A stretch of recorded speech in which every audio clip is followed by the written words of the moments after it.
Okay, so today Scott's here. Yeah, we're doing some work on the 90.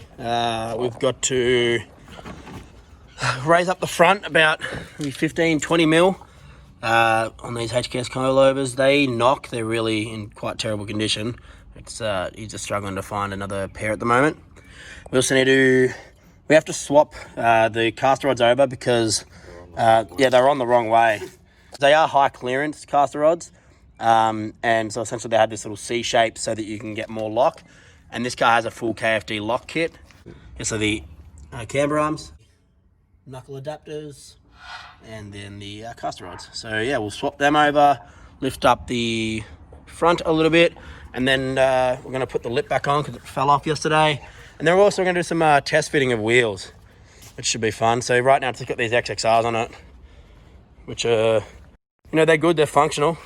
But we just want to get the car looking pretty neat today with some very appropriate wheels. Right, Scott? I don't like them, but everyone else does. Yeah, well, you're going to love them. That's quite a sight. So Scott's just greasing up the rose joints and the caster rods. We'll chuck them in the correct way and then just tighten them up. These ones, these collars are a bit loose. So it is actually quite a common problem with these X chassis. The caster rod gets quite a bit of strain on it. So usually the bushes on the stock ones wear out really stupidly quickly. So most people just, upgrade to an adjustable arm with a rose joint. So now these are in the correct way, that's good. And we're just gonna tighten everything up. They do come loose. As I said, there's so much pressure on them, so the bolts usually come loose. So that's in no way, I don't think the person before us would have left them loose. I think they just driving on it, having all that extra pressure has, loosened off everything. But it's all right, we'll try and tighten up as much as we can today. And then we'll get to the coilovers in a second. So, just raising the car a little bit, chucking on about 10 mil. Yeah, so winding out about 10 mil more of the coilovers. So right now you can see that length of the thread is about 60 mil, and I'll wind it out to 70.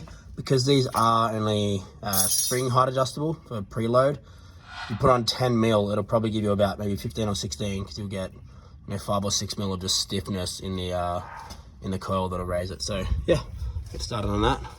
Scott's having a break in the shade. Right. Okay, so that's all done. Coilovers raised up about 10 mil. The caster rod's been flipped around now the correct way, so then the wheel comes in. It's got high clearance, which is good because you obviously need that with the KFD lock kit. And we also just aligned the caster rods to a pretty level, even amount, which is good. And now we'll just chuck the wheels back on and have a drive and see how it goes. Damn, I really wonder what wheels would look good on this car. I just have no idea what wheels would suit a 90. Not Euroline.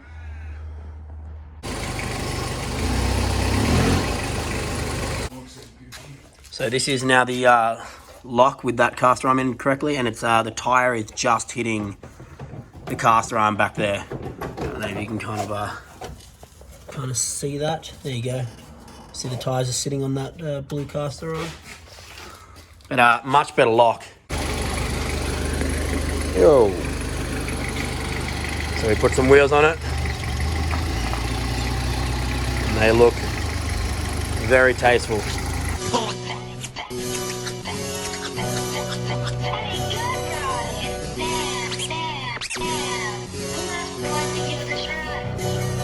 Partner, I put it to you with pain, I put it to you plain. I pop every passenger on the Pan Am plane. People call me crackpot, cause I put packs in the pot. Pop on the block, get it poppin' like pop. I was placed in the PJs, no pots to pee in. I get PO with my PO, give me pots to pee in. I got pins placed in the pen, 3 cases pinning. I will penetrate through your chest plate, no playing pretending. You be serious.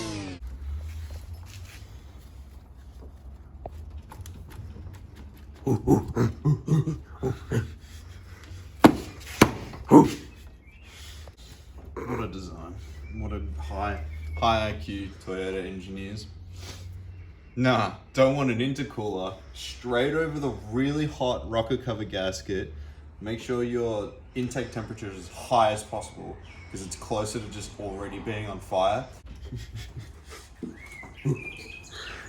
We're just taking off the rocket cover as well, and Scott's got a new rocket cover gasket to chuck on it because it is leaking quite a bit. A lot.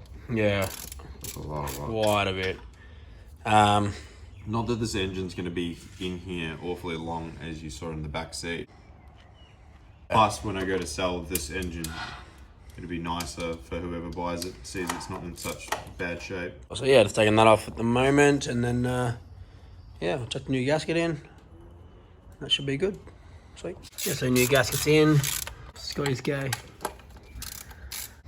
Alright, so that's pretty much everything we have to do today.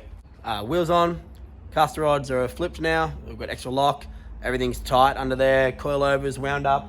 At a pretty decent height too. Scott's definitely a bit happy about that because his lip comes off at every single bump that he hits in like the road. It just like scrapes the front lip, and then even just like coming up driveways and little kind of ramps into any person's driveway, like it comes off every time. So that's why, yeah, we need these mini, the real small cable ties, so they snap that instead of snapping the fiberglass Vertex lip. So it's Vertex lip, Vertex JZX 100 side skirts. It's such a good look. And I don't know about everyone else, but I think with those Eurolines, it looks unbelievable. It's real nice. That, oh, Scott disagrees. That's alright. Scott doesn't like Eurolines as much on the 90. I like them on like a Crown. Yeah, they suit like VIP style. Bigger cars. Yeah. I don't mind it. And then there's this bitch looking good as. Wash the yum. Is that a 31? Shit. Shit. It's not quite that kind of a four-door though. Interior is so much fun. So that's pretty much it today. Just working on Scott's car, and yeah, see you later.